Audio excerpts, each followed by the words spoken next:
Hola, qué alegría tenerte aquí. Es un gusto tenerte con nosotros. Te damos la bienvenida a esta importante inducción donde conocerás cómo, desde la empresa Energía del Bajo Putumayo, cuidamos la vida de todos nuestros colaboradores, contratistas y subcontratistas. Alístate, porque será una jornada exigente, pero cargada de grandes aprendizajes. Tu bienestar es importante para nosotros y por eso te agradecemos por entregar toda tu atención y enfoque a esta inducción, donde lo único que queremos es brindar información amplia y suficiente sobre el sistema de gestión en seguridad y salud en el trabajo para que juntos generemos hábitos que nos protejan a todos. Para empezar, recordaremos los principales aspectos legales de la seguridad y salud en el trabajo en Colombia. El Decreto 1072 del 2015, por medio del cual se expide el Decreto Único Reglamentario del Sector Trabajo. El libro 2, título 4, capítulo 6 de este decreto nos habla sobre el sistema de gestión de seguridad y salud en el trabajo, que es básicamente un procedimiento. Es decir, que existe un método y este método está basado en la mejora continua. Quiere decir que una empresa que está bajo este sistema está aplicando el ciclo PHBA. A continuación, ampliaremos esta información donde veremos la normatividad relacionada al sistema de gestión de seguridad y salud en el trabajo. Las normas y leyes que establecen los procedimientos y reglamentan los distintos campos de la seguridad, la salud y el medio ambiente. Por eso debemos conocerlos y tenerlos en cuenta en todas nuestras labores. Primero, conozcamos cuál es la línea normativa para el sistema de gestión de seguridad y salud en el trabajo. Dentro de esa línea está la Ley 9 del 79 en título 3, artículo 111 y el Decreto 614 del 84 en los artículos 28, 29 y 30 en los que se ordenan que en todo lugar de trabajo se establecerá un programa de salud ocupacional. También está la Resolución 1016 del 89 que reglamenta la organización, funcionamiento y forma de los programas de salud ocupacional y luego la Ley 1562 del 2012 en el artículo primero que estableció que el programa de salud ocupacional será entendido como el sistema de gestión de seguridad y salud en el trabajo. Y en el año 2014, con el decreto 1443, se dictaron disposiciones para la implementación del SGSST y recientemente, en el año 2015, el decreto 1072, uno de los más importantes, que expide el Decreto Único Reglamentario del Sector Trabajo. El objetivo de este decreto es definir las directrices de obligatorio cumplimiento para ejecutar el sistema de gestión de seguridad y salud en el trabajo que deben ser aplicadas por todos los empleadores públicos y privados. Y además tener cobertura sobre los trabajadores dependientes, contratistas, trabajadores cooperados y los trabajadores en misión, a fin de prevenir lesiones y enfermedades laborales al promover y proteger la salud de los trabajadores. Estándares de calidad según el SGSST, de acuerdo a la Resolución 0312 del 2019. El objetivo es reconocer los riesgos que puedan afectar la seguridad y salud en el trabajo, anticiparse a esos riesgos y controlándolos para mejorar continuamente. Antes, todas las empresas, sin tener en cuenta el número de empleados, debían cumplir con 62 estándares mínimos del sistema de gestión de seguridad y salud en el trabajo. Con el lanzamiento de la nueva resolución, el Gobierno Nacional propone un sistema de gestión ajustado al tamaño y capacidad de cada empresa, lo que representa una reducción de los costos en la implementación del sistema. Hoy, con la nueva resolución 0312 y de acuerdo con el número de empleados que cada empresa tenga, así será el listado de estándares que debe cumplir. De acuerdo a los peligros prioritarios, la empresa de Energía del Bajo Putumayo se acogió a la Resolución 1409 de 2012 para la implementación de medidas preventivas para el trabajo en alturas. Actualmente, por cambio en la normatividad, se implementa la Resolución 4272 del 27 de diciembre de 2021. Por la cual se establecen los requisitos mínimos de seguridad para el desarrollo de trabajo en alturas. Esta se debe aplicar en las tareas donde impliquen riesgos de caídas mayor a 2 metros. De igual forma, se resalta la Resolución 5018 del 2019, por la cual se establecen lineamientos en seguridad y salud en el trabajo en los procesos de generación, transmisión, distribución y comercialización de energía eléctrica. Es muy importante tener en cuenta esta resolución en la realización de las tareas que implican el peligro eléctrico en el cumplimiento de sus funciones. Para mayor conocimiento, este marco legal lo pueden consultar en la página del Ministerio de Trabajo o solicitar al área de seguridad y salud en el trabajo de la empresa Energía del Bajo Putumayo. Políticas del SGSST de la EEB. Bajo el Decreto 1072 del 2015, establece la realización de las políticas como eje fundamental de la SST de una organización. A continuación veremos las políticas del Sistema de Gestión de Seguridad y Salud en el Trabajo con las que cuenta la empresa de Energía del Bajo Putumayo. Política de Gestión Integral, Política de Seguridad Vial, Política de no alcoholismo, tabaquismo y drogas. Estas políticas son directrices impartidas desde la alta gerencia, orientadas a tomar una acción en relación con el desempeño de la SGSST, que deben ser parte de las políticas de la organización. Tiene un alcance sobre todas las áreas y centros de trabajo en la organización, sobre todos los trabajadores, independientemente de su forma de contratación o vinculación, incluyendo los contratistas y subcontratistas, según lo establece el Decreto 1072 del 2015. Deben ser comunicadas al Comité Paritario o Vigía en Seguridad y Salud en el Trabajo, según corresponde, de conformidad con la normatividad vigente. Las políticas se encuentran publicadas en las sedes y en las subestaciones de la empresa Energía del Bajo Putumayo. Es necesario conocer los conceptos más importantes de la seguridad y salud en el trabajo. Por eso vamos a ver qué es el Sistema de Gestión en Seguridad y Salud en el Trabajo. Son todas aquellas actividades y programas organizados por la empresa para controlar los riesgos laborales y así mejorar las condiciones del trabajo y la calidad de vida de los trabajadores. Es un proceso lógico y por etapas mediante un ciclo PHBA. Definiciones de peligro y riesgo. Un peligro es la situación o característica intrínseca de algo capaz de ocasionar daños a las personas, equipos, proceso y ambiente.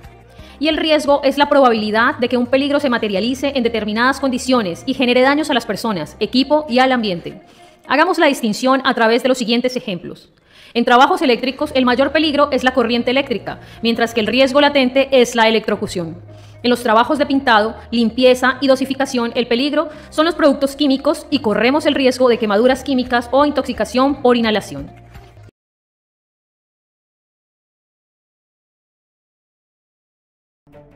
Peligro, fuente, situación o acto con potencial de causar daño en la salud de los trabajadores, en los equipos o en las instalaciones.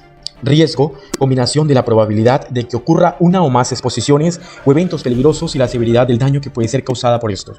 Control de riesgo es el proceso de toma de decisiones basadas en la información obtenida en la evaluación de riesgos. Se orienta a reducir los riesgos a través de la propuesta de medidas correctivas, la exigencia en su cumplimiento y la evaluación periódica en su eficacia. Al lado derecho de la pantalla tenemos una imagen donde se ve un ejemplo de la diferencia entre peligro versus riesgo. Un peligro es algo que tiene el potencial de causarte un daño. Por ejemplo, un tiburón en el mar es un peligro. Y el riesgo es la probabilidad de que un peligro te cause un daño. Por ejemplo, nadar con un tiburón es un riesgo. Identificación de peligros y evaluación de riesgos. Esta la debemos realizar a diario, previo al desarrollo de nuestras actividades. Una vez identificado el peligro y evacuado los riesgos de nuestras actividades, debemos tomar las medidas de control correspondientes. Enfermedad común. Alteración o desviación del estado físico en una o varias partes del cuerpo, por causas en general conocidas, manifestadas por síntomas y signos característicos y cuya evolución es más o menos previsible. ¿Qué es un incidente de trabajo? Un incidente de trabajo es el que ocurre en el curso de la jornada laboral, que tuvo el potencial de un accidente y en el que hubo personas involucradas sin que sufrieran lesiones o se presentaran daños a la propiedad o pérdida en los procesos. Un ejemplo de ello es cuando un colaborador sufre un golpe con un cajón o un archivador en mal estado que no causa lesión, pero esto pudo haber ocasionado un accidente de trabajo. Un incidente permite indicar y controlar las causas que lo generaron antes de que ocurra un accidente. Ahora vamos a hablar. ¿Qué es un accidente de trabajo? Un accidente de trabajo es todo suceso repentino que sobrevenga por causa del trabajo y que produzca en el trabajador una lesión orgánica, una perturbación emocional o psiquiátrica, una invalidez o la muerte. Además, se produce durante la ejecución de órdenes del empleador o contratante, aún fuera del lugar y hora de trabajo. Un accidente de trabajo como suceso repentino quiere decir que el accidente no es el resultado de algo planeado, sino que ocurre de un momento a otro. Por ejemplo, una caída de un colaborador por el piso resbaloso sin consecuencias graves en el lugar de trabajo. También existen accidentes de trabajo con causa, es decir, aquel que sucede cuando se está realizando una actividad que no hace parte de las tareas propias del oficio, pero sí está cumpliendo las órdenes del empleador. Ejemplo, si el jefe inmediato a un secretario le pide que reemplace una bombilla de la oficina, y este no tiene conocimiento que puede provocar un accidente de trabajo. Veamos entonces, ¿qué se considera un accidente grave? Es aquel que trae como consecuencia la pérdida de cualquier parte del cuerpo como fractura de huesos largos, quemaduras de segundos y tercer grado, lesiones severas de mano, lesiones severas de columna vertebral, lesiones oculares o lesiones que comprometan la capacidad auditiva. ¿Pero qué no constituye un accidente de trabajo? Aquel sufrido por el colaborador fuera de la empresa durante los permisos remunerados o no remunerados. o sufridos durante el desplazamiento desde la casa al trabajo y también los accidentes que ocurren en la actividad recreativa, deportiva o cultural organizada por compañeros de trabajo y no por el empleador. Para terminar, ¿qué es enfermedad laboral? Es el resultado de la exposición a factores de riesgos inherente a la actividad laboral o del medio en el que el colaborador ejecuta sus actividades. Para mayor información, les invito a revisar la Ley 1562 del 2012. Responsabilidades del empleador en el sistema de riesgos laborales. Las responsabilidades son: primero, el pago de la totalidad de la cotización de los trabajadores a su servicio. Segundo, trasladar el monto de las cotizaciones a la entidad de riesgos laborales correspondientes dentro de los plazos que para el efecto señale el reglamento. Tercero, procurar el cuidado integral de la salud de los trabajadores y de los ambientes de trabajo. Cuarto, programar, ejecutar y controlar el cumplimiento del programa de salud ocupacional de la empresa y procurar su financiación. Quinto, notificar a la entidad administradora a la cual se encuentra afiliado los accidentes de trabajo y las enfermedades laborales. 6. Facilitar los espacios y tiempos para la capacitación de los trabajadores a su cargo en materia de salud ocupacional y para adelantar los programas de promoción y prevención a cargo de las administradoras de riesgos laborales. 7. Informar a la entidad administradora de riesgos laborales a la que está afiliado las novedades laborales de sus trabajadores. Responsabilidad de los trabajadores. Algunas responsabilidades de los trabajadores son: procurar el cuidado integral de su salud, suministrar información clara y completa de su estado de salud, cumplir con las normas, reglamentos, instructivos del sistema de gestión, seguridad y salud en el trabajo, informar sobre los riesgos y peligros de su sitio de trabajo, participar en las capacitaciones y contribuir al cumplimiento de los objetivos del sistema de gestión, seguridad y salud en el trabajo. La empresa de energía del Bajo Putumayo ha tenido como una prioridad el establecimiento de 2 programas de gestión: seguridad eléctrica, prevención y protección contra caídas con alcance a todos aquellos trabajadores, contratistas o subcontratistas que tengan algún nivel de exposición con el riesgo eléctrico y caída de alturas. La empresa de energía del Bajo Putumayo viene ejecutando los programas de intervención de los riesgos prioritarios en los diferentes procesos mediante una metodología proactiva de mejora continua de la seguridad, cuyo objetivo es la reducción de accidentes como resultado de la transformación de los comportamientos riesgosos en ámbitos seguros. La empresa de energía del Bajo Putumayo para el control de trabajo cuenta con los siguientes documentos: permiso de trabajo, controlar los peligros de las tareas de alto riesgo, donde se contemplen y evalúen los aspectos en seguridad y salud en el trabajo, con el fin de asegurar las medidas preventivas establecidas para la eliminación y/o el control de riesgos. Aplica a todas las tareas no rutinarias. Las listas de verificación son documentos que incluyen anotaciones claves para la ejecución de las actividades de auditoría. Aplica a todas las tareas rutinarias. Análisis de trabajo seguro, ATS. Analizar los peligros del lugar de trabajo durante la planeación de los trabajos y establecer los controles necesarios para los peligros identificados. Aplica a todas las tareas rutinarias y no rutinarias. Reglamento de higiene y seguridad. Es un compromiso de la empresa el garantizar los mecanismos que aseguren una oportunidad y adecuada prevención de los accidentes de trabajo y enfermedades laborales. Este reglamento se encuentra constituido por 9 artículos. Cumplimiento en materia de accidentes y enfermedades laborales. Promover el funcionamiento del Comité Paritario de Seguridad y Salud en el Trabajo. Comité de Convivencia Laboral. El compromiso a destinar los recursos para el funcionamiento. Descripción de los riesgos y peligros existentes en la EBP. Estricto cumplimiento de las normas por parte de trabajadores y contratistas. Realizar inducción y reinducción a todos los trabajadores sin importar su forma de contratación. Este reglamento permanecerá exhibido en las sedes y en las subestaciones de la EBP. Peligros identificados en el Reglamento de Higiene y Seguridad de la EBP. Veamos algunas fuentes generadoras de peligro físico. El riesgo son todos aquellos factores ambientales que dependen de las propiedades físicas de los cuerpos, tales como ruido, temperaturas externas, ventilación, iluminación, presión, radiación y vibración, que actúan sobre el trabajador y que pueden producir efectos nocivos de acuerdo a la intensidad y al tiempo de exposición. Peligro del ruido. El ruido es un sonido indeseable que produce efectos negativos a nivel fisiológico y psicológico, que interfieren con las actividades humanas de comunicación, trabajo y descanso. Tenemos el ruido constante, cuando la presión sonora no presenta oscilaciones y se mantiene relativamente constante a través del tiempo. El ruido intermitente, cuando se presentan subidas bruscas y repentinas de la intensidad sonora en forma periódica. Conservación auditiva. ¿Qué puede ocasionar? Pérdida del oído temporal o permanente, dolores de cabeza, mareos, estrés, falta de concentración, insomnio. Ahora conozcamos cuáles son las técnicas que debemos aplicar para controlar el ruido. Para evitar sonidos altos en nuestro ambiente de trabajo, podemos poner barreras entre la fuente del ruido y el receptor. También podemos cambiar la orientación del ruido y hacer el cierre de algunos espacios. En el trabajador, De forma obligatoria, todos debemos usar los elementos de protección durante nuestro trabajo y en algunos casos implementar cabinas para aislar el ruido. Además de estas técnicas para controlar el ruido, debemos tomar medidas complementarias para los que realizan actividades específicas. Por ejemplo, para los que usan diademas y responden al teléfono constantemente, deben aplicar las siguientes precauciones. Mantener el volumen de la posición más baja antes de usar la diadema. No graduar el volumen. El oído se adapta al nivel del volumen. Rotar la diadema si es un solo auricular para descansar ambos oídos. Mantener la diadema en correcto aseo, libre de humedad. Para los trabajadores expuestos a un ruido mayor de 85 decibeles, deben usar tapaoídos y recordar siempre que, dependiendo de los decibeles de ruido, se deben escoger el tapaoídos indicado. Iluminación. La iluminación es uno de los factores que tiene como finalidad la visualización de las cosas dentro de su contexto espacial, de modo que el trabajador se puede realizar en condiciones aceptables de eficacia, comodidad y seguridad. Las fuentes de iluminación son fuente natural, suministrada por la iluminación del día, fuente artificial, como por ejemplo las lámparas. Los efectos en la salud pueden ser accidentes, fatiga visual, molestia oculares, fatiga mental, cefalea o dolores fuertes de cabeza, pérdida de la capacidad visual, y las medidas de prevención son realizar menciones de higiene que permitan determinar los niveles de acuerdo de iluminación a cada labor realizada.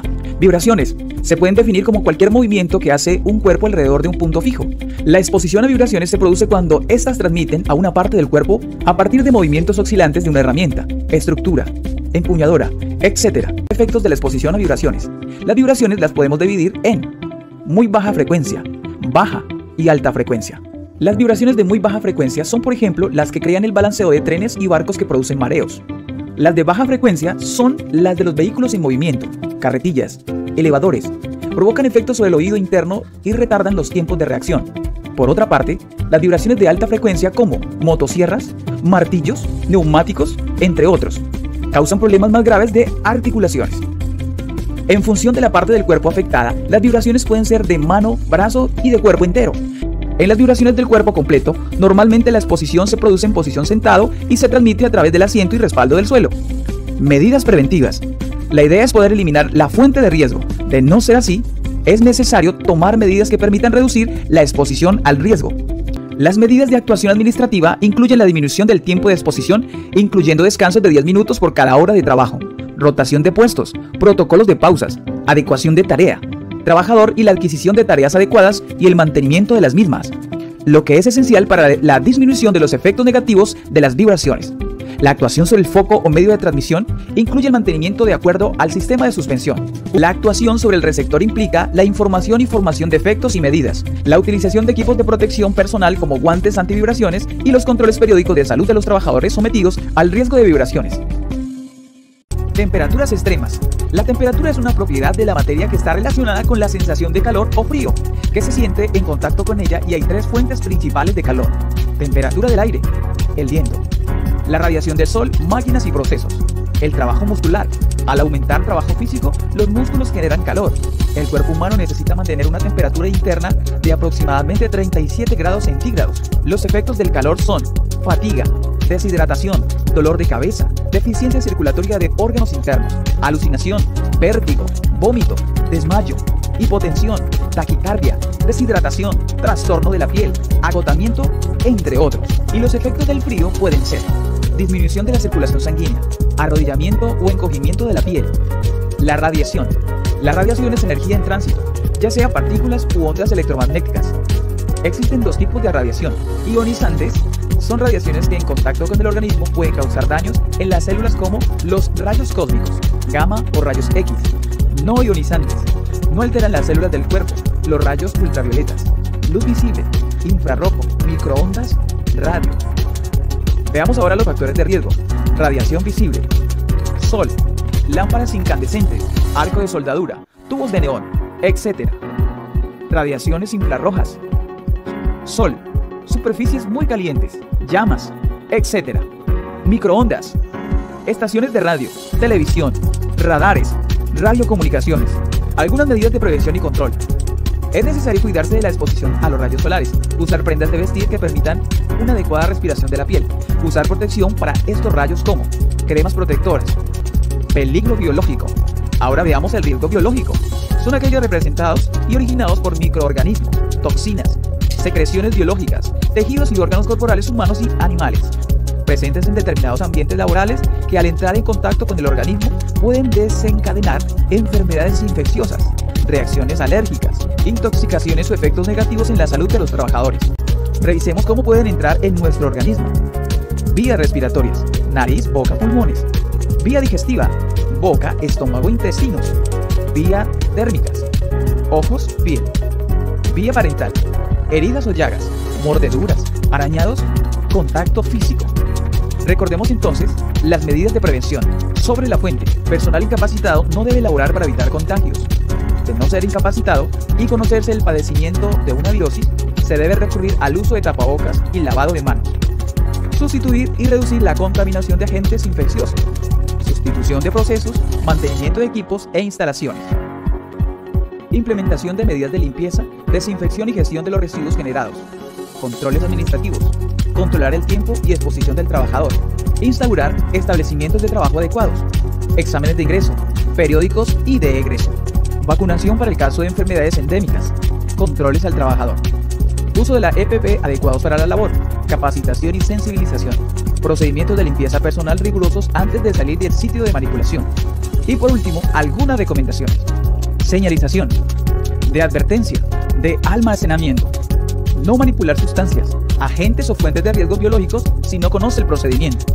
En caso de haber hecho contacto con alguna fuente contaminante, comuníquese con su médico. Peligro químico. Veamos brevemente algunos conceptos básicos. Las sustancias químicas. Se trata de material de naturaleza orgánica o inorgánica que pueden estar presentes como elemento o compuesto puro, como la mezcla o combinación de los anteriores. Pueden encontrarse en estado sólido, líquido y gaseoso. Y las sustancias peligrosas son el material perjudicial que durante la fabricación, manejo, transporte, almacenamiento o uso pueden generar o desprender polvos, humos, gases, líquidos, vapores o fibras infecciosas, irritantes, inflamables, explosivos, corrosivos, aislantes o tóxicos. Toxicidad se refiere al efecto dañino de un agente químico en algún mecanismo biológico y la condición a la cual este efecto ocurre. Los recipientes de las sustancias químicas deben estar debidamente etiquetados con nombres del producto, estado físico, líquido, sólido o gaseoso. Medidas de primeros auxilios en caso de emergencias. Nombre y dirección completa del comercializador del producto, ya sea el fabricante, el importador y el distribuidor. Un correcto manejo de la manipulación de las sustancias químicas puede evitar consecuencias graves. Por eso hay que saber que estamos expuestos por diferentes vías de nuestro cuerpo. Por ejemplo, la vía respiratoria, boca, pulmones y nariz. También la vía digestiva, boca, estómago e intestinos. Vía dérmica, a través de la piel y los ojos. Y por la vía parental, a través de las heridas y llagas. Por lo tanto, hay que tener protección cutánea, respiratoria y especial en los casos que se necesite o que los procedimientos lo exijan. Peligro psicosocial. Los factores que lo producen están asociados por lo general a las condiciones de trabajo y a la mala organización de las empresas. Por ejemplo, un mal diseño del puesto de trabajo o deficientes condiciones ambientales. También un ritmo de trabajo desequilibrado, la monotonía, la carga de trabajo y responsabilidades externas en los trabajadores, asimismo por causas relacionadas con el tiempo como jornadas excesivas y sin pausas, el trabajo a turnos y poca flexibilidad de los horarios. Y por supuesto, el abuso de poder de algunos jefes, la poca participación del trabajador y las malas comunicaciones de la empresa, la baja remuneración y hasta las relaciones con su propia familia. Todo esto puede afectar de manera negativa la integridad física, personal y digna del trabajador, así como el equilibrio mental y hasta la salud. Eso sin contar las consecuencias en la empresa como accidentes de trabajo, ausentismos y bajas laborales, pérdidas de elementos y, por supuesto, productividad. Pero, ¿cómo prevenir esos trastornos psicosociales? Desde la organización, fomentando liderazgo sano, creando mecanismos de participación, comunicación y trabajo en equipo, promoviendo actividades de profesionalización y ascenso, estimular el autocuidado y la seguridad, cero tolerancia a cualquier forma de acoso. Desde la persona, trabajar en una buena comunicación con los compañeros, aplicar algunas técnicas de relajación para estar tranquilos, estar decididos a tomar decisiones y solucionar problemas de manera ágil y efectiva, manejar bien el tiempo e incluso las finanzas y sobre todo mantener una buena alimentación. Peligros o riesgos biomecánicos. Es la probabilidad de sufrir una lesión o accidente por acciones relacionados con la postura, el esfuerzo, movimientos repetitivos, manipulación de cargas. Tipos de riesgos biomecánicos. Postura prolongada. La postura prolongada es la que se mantiene por periodos largos. Postura mantenida. Cuando se mantiene de pie más de 2 horas o 10 minutos arrodillado. Postura forzada. Cuando realizamos ángulos incómodos con el cuerpo. Postura antigravitacional. Cuando levantamos partes del cuerpo. Esfuerzo físico. Actividades que por sus exigencias físicas producen cansancio por fatiga muscular. Movimiento repetitivo. Cuando hay suficiente tiempo de recuperación entre esfuerzos realizados. Manipulación de cargas. Es toda manipulación que incluya el levantamiento, descenso, transporte, tracción o empuje de objetos pesados. Higiene postural para evitar el dolor de espalda. El dolor de espalda se trata de una patología muy común en nuestra sociedad. En general, cuidamos poco a nuestra espalda. Cargamos peso indebidamente, tomamos malas posturas al estar de pie, al caminar o en nuestro trabajo con el computador. Lumbalgia. La lumbalgia, lúmbago o dolor de espalda, es un dolor en la parte baja de nuestra columna vertebral que puede irradiarse por ambos miembros inferiores. Esta patología es la que más bajas laborales produce, por lo que su prevención es fundamental, además de ser sencilla y económica al tratarla a través de la higiene postural. Objetivo principal de la higiene postural. Su objetivo principal es mantener en todo momento la postura correcta, tanto en posiciones estáticas como en movimientos, para asimismo minimizar el riesgo de sufrir patologías o complicaciones musculoesqueléticas, realizando las actividades habituales de la vida diaria con la máxima eficacia y la importancia de adquirir buenos hábitos posturales que mantengan nuestra espalda sana. Miremos algunas recomendaciones al momento de levantar peso. No girar o inclinar el tronco para disminuir el riesgo de hernia discal. Siempre levantar peso con ayuda de las piernas, flexionando las rodillas. Evitar levantar o alcanzar objetos por encima del nivel de los hombros. Los objetos se mantendrán lo más cercano al tronco y a la altura del pecho. Ante objetos de gran tamaño y peso, siempre empujar, nunca tirar de ellos. No emplear gestos bruscos, pues aumenta el riesgo de lesiones. Cuando estamos de pie o caminamos, debemos seguir algunas pautas importantes. Por ejemplo, no permanecer en pie en una sola posición demasiado tiempo, repartiendo el peso de una pierna a la otra cada cierto tiempo. Caminar en buena postura, mirando al frente, con la cabeza erguida y la columna alineada. También usar calzado cómodo.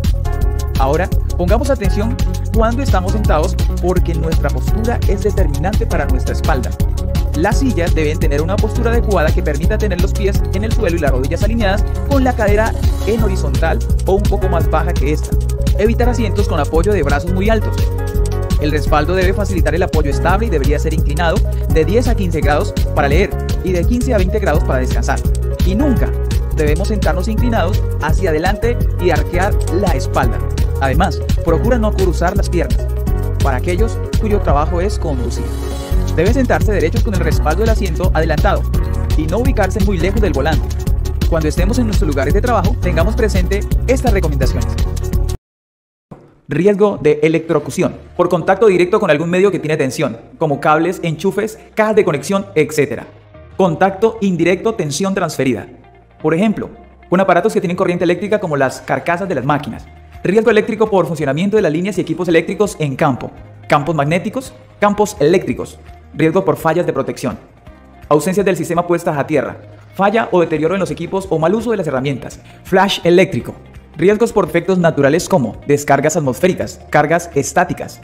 Ahora tengamos en cuenta algunos daños a la salud por la intensidad de la corriente. Cuando esta es entre 1 y 3 miliamperios no existe peligro y el contacto puede mantenerse. Entre 3 y 10 miliamperios produce una sensación de hormigueo y provoca movimientos o reflejos. 10 miliamperios, tetanización muscular, contracción de los músculos que impiden soltar el objeto. 25 miliamperios, paro respiratorio, si la corriente atraviesa el cerebro.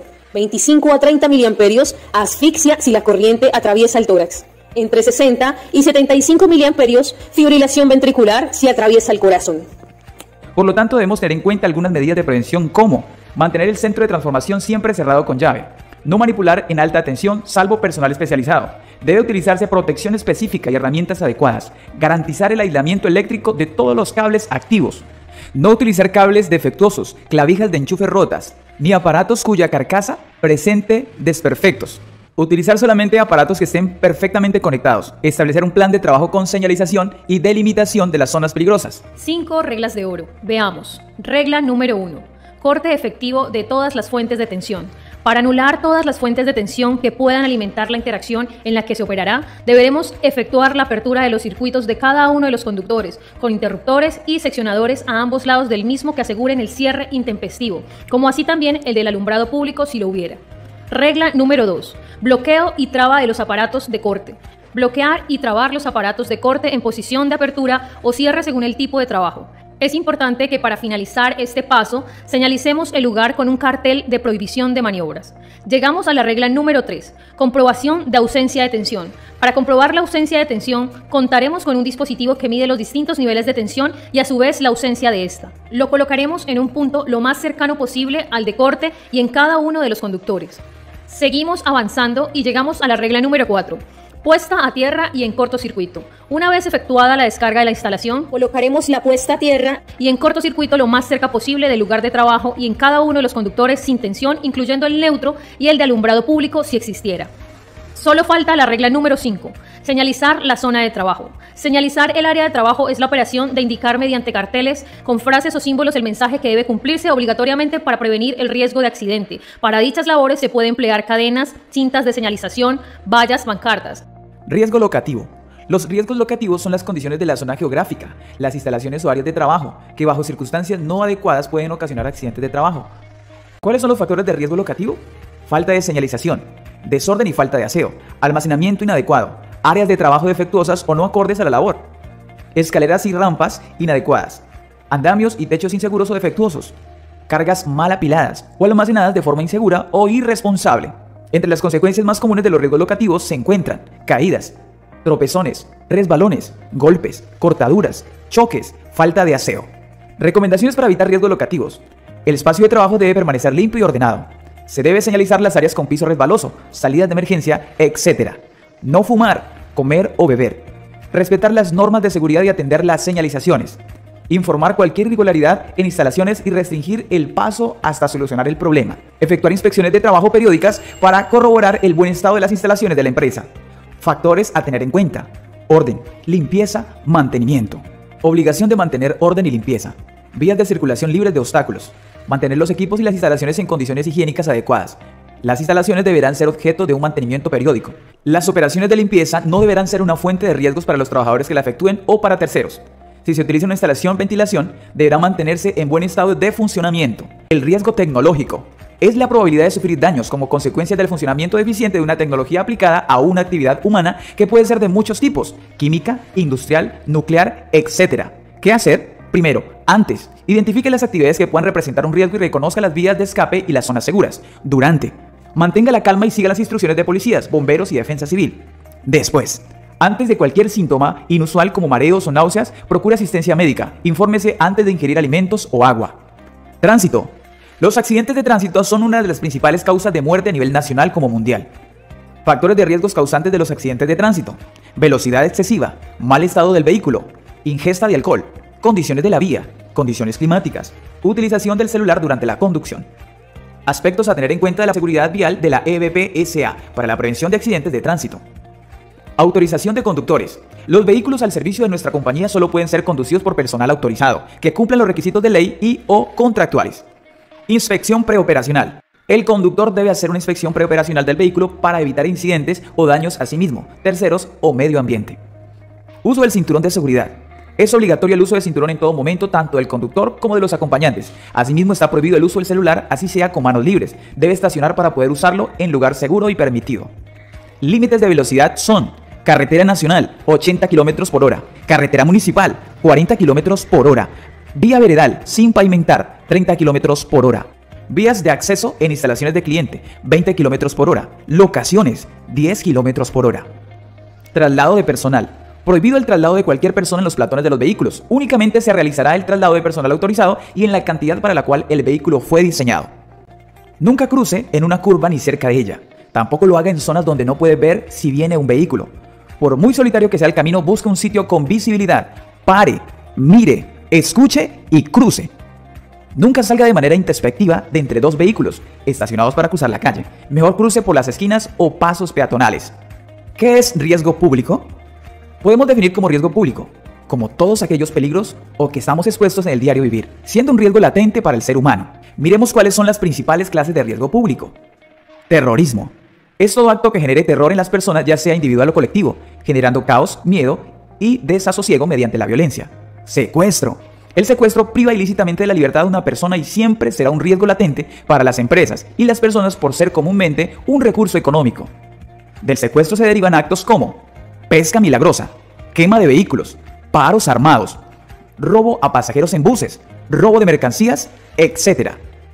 Asaltos y atracos, actividad que deja grandes sumas de dinero para quien lo comete, siendo sus víctimas desde mensajeros, colaboradores, vendedores, ventanillas de recaudo y transportadores, hasta ejecutivos y altos directivos de empresas. Veamos cómo algunos riesgos se pueden minimizar teniendo en cuenta lo siguiente. Identificar las amenazas. Por ejemplo, podemos identificar las zonas por las que transitamos y determinamos qué tan peligrosas son para evitar caminar solos o a altas horas de la noche. Igualmente, si son amenazas naturales como temblores, accidentes o desastres geológicos. Identificar los riesgos. Al identificar los riesgos, de igual manera debemos tomar las medidas reactivas para cada caso. Con el solo hecho de identificar un riesgo específico ya podemos saber cómo actuar. ¿Y qué debemos hacer ante un riesgo? Dar aviso oportuno a las autoridades, confiar en las autoridades, acudir a la red de cooperantes civiles, taxistas y guardas de seguridad, tener a la mano todos los teléfonos de emergencia, no ser indiferentes porque nos convertimos en cómplices, retener la mayor cantidad de información incluso de rasgos faciales. Si es víctima de la delincuencia, recuerde, actúe serenamente y evite el pánico. No actúe con resistencia y no enfrente a los delincuentes. Recuerde que vale más su vida y su integridad. Piense en su familia antes de exponer su vida. ¿Qué es trabajo en alturas en Colombia? Es toda actividad que realiza un trabajador que ocasione la suspensión y o desplazamiento en el que se vea expuesto a un riesgo de caída mayor a 2 metros, con relación del plano de los pies del trabajador al plano horizontal inferior más cercano a él, se considera trabajo en alturas. Por lo tanto, todos los empleadores, contratantes, contratistas, aprendices y trabajadores de todas las actividades económicas que desarrollen trabajo en alturas deben cumplir los requisitos mínimos de seguridad y lo concerniente con la capacitación y formación. Los empleadores tienen obligaciones para el trabajo en alturas, entre las cuales están incluir en el sistema de gestión de seguridad y salud en el trabajo el programa de prevención y protección contra caídas en alturas, disponer y mantener un administrador del programa de prevención y protección contra caídas de alturas y un coordinador de trabajo en alturas, suministrar elementos de protección y equipos necesarios y la capacitación requerida para el cumplimiento de sus funciones, roles y responsabilidades, realizar exámenes médicos al personal que va a desempeñar trabajos en alturas con el propósito de determinar las condiciones físicas y de salud para realizar esta labor, desarrollar los planes de prevención, preparación y respuesta ante emergencias y los procedimientos de rescate en alturas documentados, disponer de recursos humanos, técnicos y equipos necesarios para asegurar la respuesta en eventos de emergencia, verificar que sus contratistas cumplan con lo establecido en la presente resolución, incluyendo su sistema de gestión de la seguridad y salud en el trabajo, supervisar la aplicación de los procedimientos, las medidas de seguridad y salud de los trabajadores y contratistas.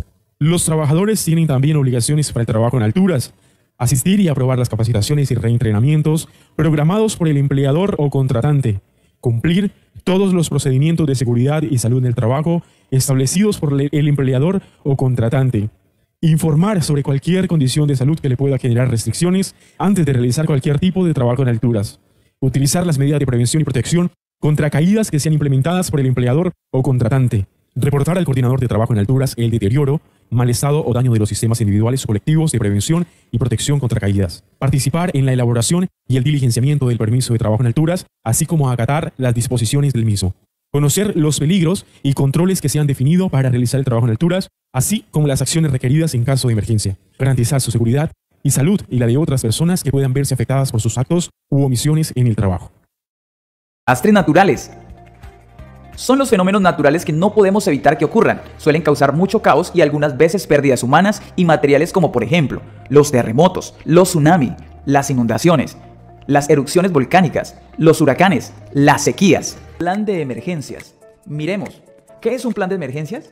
Es la respuesta integral que involucra a toda la empresa, con el compromiso de directivos y empleados en permanente acción para responder oportuna y eficazmente por las actividades correspondientes al antes, durante y después de una emergencia.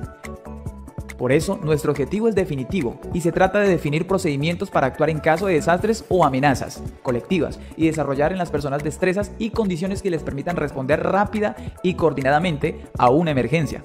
Tengamos en cuenta que para cualquier emergencia contamos con un comité de emergencias, un jefe de emergencias, las entidades de apoyo como la ARL, la administración del edificio, la defensa civil, los bomberos, la policía, brigada de emergencias, primeros auxilios, control de incendios y la evacuación.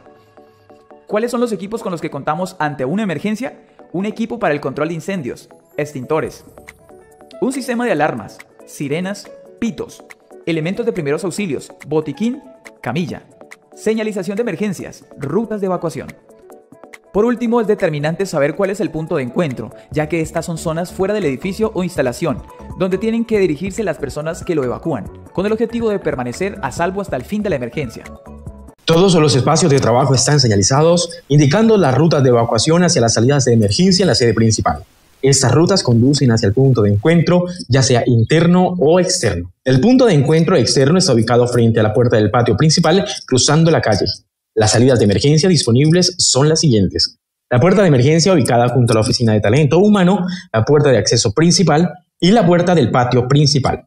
Los botiquines de primeros auxilios se encuentran ubicados en las siguientes oficinas: oficina de talento humano y zona de cafetería frente a la oficina de seguridad y salud en el trabajo. Los botones de la alarma de emergencia se encuentran ubicados en los siguientes puntos: entrada principal, junto al puesto del guarda de seguridad, oficina de proceso administrativo, entrada a gestión documental y patio principal, pasillo de entrada al cuarto de generador de energía. En la zona de las oficinas del control de energía y almacén, existen dos salidas designadas para la evacuación hacia el punto de encuentro, una a través de la puerta de la oficina de control de energía y otra a través de la puerta de la zona de parqueadero. Los equipos de primeros auxilios, como el extintor de incendios, el botiquín y el botón de activación de la alarma de emergencia, están ubicados en la oficina de control de energía. Para la ubicación de los extintores se invita a verificar el plano correspondiente. Para su información, en cada sede y subestación se encuentran publicados los planos que indican la ubicación de los equipos de emergencia, las rutas de evacuación y los puntos de encuentro para su verificación y consulta.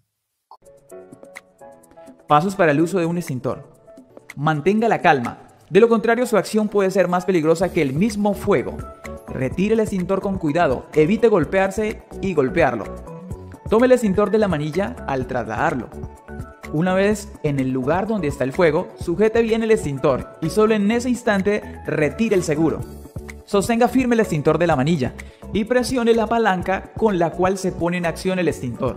Al presionarla se abre la válvula de escape y sale el polvo químico seco. Sostenga la manguera direccionando siempre el chorro de polvo químico seco a la base del fuego. Haga un movimiento de abanico de forma vertical y horizontal. Completada la operación y extinguido o no el fuego, retírese del lugar para que bomberos tomen el control. Códigos de alarmas. La empresa de energía del Bajo Putumayo cuenta con un sistema de alarmas en caso de emergencia. Si escuchan sonido continuo, corresponde al botón verde. Significa una posible emergencia. Las brigadas de primeros auxilios y contraincendios darán las indicaciones en caso de evacuación. El personal debe estar atento a las indicaciones de los brigadistas de emergencia. Si escucha el sonido intermitente, el cual corresponde al botón rojo, significa que todo el personal debe evacuar de inmediato al punto de encuentro. Para mayor información del código de alarmas, punto de encuentro debe dirigirse a la Oficina de Seguridad y Salud en el Trabajo de la Empresa de Energía del Bajo Putumayo. Comités del Sistema de Gestión, Seguridad y Salud en el Trabajo de la Empresa de Energía del Bajo Putumayo. El COPAS es un grupo organizacional que tiene como función principal propender por la seguridad y salud en el trabajo, en todos los niveles de la empresa. Cualquier colaborador puede ser miembro, se debe reunir mínimo una vez al mes y tiene una vigencia de 2 años a partir de su conformación. El tamaño del comité dependerá del tamaño de la organización. Te preguntarás, ¿cuáles son las funciones del Comité Paritario de Seguridad y Salud en el Trabajo? Colaborar en el análisis de los accidentes de trabajo y enfermedades laborales. Visitar periódicamente los lugares de trabajo, inspeccionar los ambientes, máquinas, equipos, aparatos y las operaciones. Vigilar el desarrollo de las actividades en materia de medicina, higiene y seguridad industrial. Recibir las sugerencias que presentan los trabajadores en materia de medicina, higiene y seguridad industrial. Coordinar entre el empleador y los trabajadores la solución de los problemas relativos al sistema de gestión de seguridad y salud en el trabajo. Mantener el archivo de las actas de cada reunión y demás actividades que se desarrollen. Comité de Convivencia Laboral. Este comité es un grupo que debe estar en toda organización para proteger a los trabajadores de los riesgos psicosociales, logrando crear lazos positivos entre todos los colaboradores y asimismo generando un excelente clima organizacional, respaldando siempre la integridad y la dignidad de cada persona. El comité de convivencia laboral debe estar conformado por 4 personas, 2 representantes de la empresa y 2 de los trabajadores con sus respectivos suplentes. La elección de los representantes de los trabajadores debe hacerse por votación y se deberá tener en cuenta que los miembros sean respetuosos, imparciales, tolerantes y sobre todo que puedan manejar información. Es importante saber que el Comité de Convivencia Laboral tiene una vigencia de 2 años y sus reuniones deben ejecutarse cada 3 meses. Recuerda que no pueden pertenecer al Comité de Convivencia Laboral aquellos que han sido acusados de acoso laboral o han sido víctimas durante los últimos 6 meses. Las funciones del Comité de Convivencia Laboral son recibir y analizar quejas de acoso laboral, escuchar a las partes involucradas de manera imparcial, formular espacios de diálogos para generar soluciones y oportunidades de mejora. Además, sugiere acciones de mejora a la alta dirección, realizar informes de gestión cada 3 meses teniendo en cuenta las reuniones realizadas, presentar informes de desempeño del comité a la gerencia. No olvides que el comité es para el bienestar de todos, por lo que tu participación es muy importante. Pausa activa. Las pausas activas ayudan a prevenir graves enfermedades.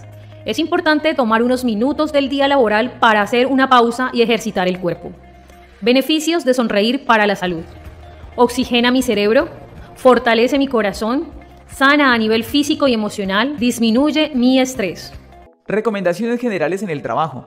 Uso y cuidado de los elementos de protección personal. Miremos primero cómo se define el elemento de protección personal. Se trata de todo equipo, aparato o dispositivo especialmente proyectado y fabricado para preservar el cuerpo humano, en todo o en parte, de riesgos específicos, de accidentes del trabajo o enfermedades profesionales. Para que estos equipos sean efectivos, es importante destacar que estos deben ajustarse a los riesgos que efectivamente estén presentes en el lugar de trabajo. Veamos algunas recomendaciones. La EPP es de naturaleza personal. Normalmente no es intercambiable y requiere de cuidado para mantenerse en excelentes condiciones de operación y mantenimiento para garantizar una protección segura al momento de utilizarse. La EPP requiere ser revisado e inspeccionado periódicamente para verificar su vigencia, estado de conservación y funcionamiento adecuado. Los elementos de protección personal no evitan el accidente o el contacto con elementos agresivos, pero ayudan a que la lesión sea menos grave. Para su buen mantenimiento, lávelos periódicamente en una solución jabonosa, déjelos secar al aire libre, lejos de los rayos solares, guárdelos en su respectivo estuche o bolsa, no los almacene cerca de superficies calientes y pida cambio cuando se percate de algún deterioro. Pero, ¿cuáles deben ser los requisitos de un elemento de protección personal? Proporcionar máximo confort y su peso debe ser el mínimo compatible con la eficiencia en la protección. No debe restringir los movimientos del trabajador. Debe ser durable y, de ser posible, el mantenimiento debe hacerse en la empresa. Deben ser fabricados de acuerdo a las normas técnicas. Ahora conozcamos cuál es la clasificación de los elementos de protección. Protección para la cabeza, protección de ojos y rostros, protección de oídos, protección de la vía respiratoria, protección de los pies y piernas, protección de manos y brazos, ropa protectora, equipos de seguridad para trabajo en altura. Miremos en detalle la importancia de algunos elementos de protección. Protección para la cabeza. Cascos de seguridad. Protegen contra la caída de objetos, golpes contra los objetos, atrapamiento del pelo por máquinas en movimiento. Protección ojos y cara. Estos equipos protegen contra los objetos y partículas proyectadas, polvos en el aire, resplandores, salpicaduras de líquidos, radiación ultravioleta, combinación de los anteriores. Protección auditiva. Estos elementos protegen contra altos niveles de ruido. Tipos: orejera o tipo copa. Más efectivos a altas frecuencias. Atenuación depende del tamaño y tipo de suspensión. Inserción aural. Tapones. Anatómicos. Elaborado por personal entrenado. Moldeados. Forma fija que ajusta en el conducto auditivo. La ropa de trabajo. Diseñada para evitar daños en el cuerpo de quien la lleva. Por ejemplo, si se va a trabajar con electricidad, calor, elementos químicos o infecciosos. Y también para proteger el entorno de la polución e infección que pueda causar el trabajador. Se debe usar camisa manga larga, pantalón jeans u overall, dependiendo de las condiciones. Chaqueta y pantalón impermeable en caso de lluvia o de trabajos bajo agua. Protección respiratoria. Se trata de máscaras que protegen contra atmósferas contaminadas y tóxicas. Tipos: mascarillas con cartucho químico, tapabocas, respiradores de filtro mecánico, polvos y neblina, respiradores de cartucho químico, vapores orgánicos y gases, máscaras de depósito, cuando el ambiente está vaciado del mismo gas o vapor, respiradores y máscaras con suministro de aire para atmósferas donde hay menos del 16% de oxígeno en volumen. Protección para manos y brazos. Son básicamente los guantes de seguridad que protegen abrasiones, traumas, rasguños, cortaduras o laceraciones. Aceites, ácidos cáusticos, solventes y otras sustancias químicas dependiendo del material del guante. Protección para pies. Las botas y zapatos de seguridad protegen de atrapamiento de dedos, deslizamientos en pisos, puntas filosas, contacto con materiales calientes o húmedos y contacto con productos químicos. Normas y recomendaciones para actividades generales de trabajo. El personal debe estar debidamente capacitado y entrenado para la ejecución de las actividades específicas. Siempre debe hacerse una planeación previa del trabajo con el fin de evitar improvisaciones que puedan llevar al personal a la ejecución de maniobras inseguras. Proveer la herramienta y dotación que además de suficiente sea adecuada para la actividad a realizarse. Hacer una inspección previa del área de trabajo para detectar y prever situaciones inseguras, con el propósito de garantizar la integridad de los operarios. Dependiendo del tipo de trabajo y grado de riesgo, se debe señalizar y delimitar el área para controlar que personal externo pueda resultar afectado. Para la ejecución de actividades, inspeccionar el buen estado del equipo de herramienta de trabajo y utilizar todo el equipo de seguridad requerido.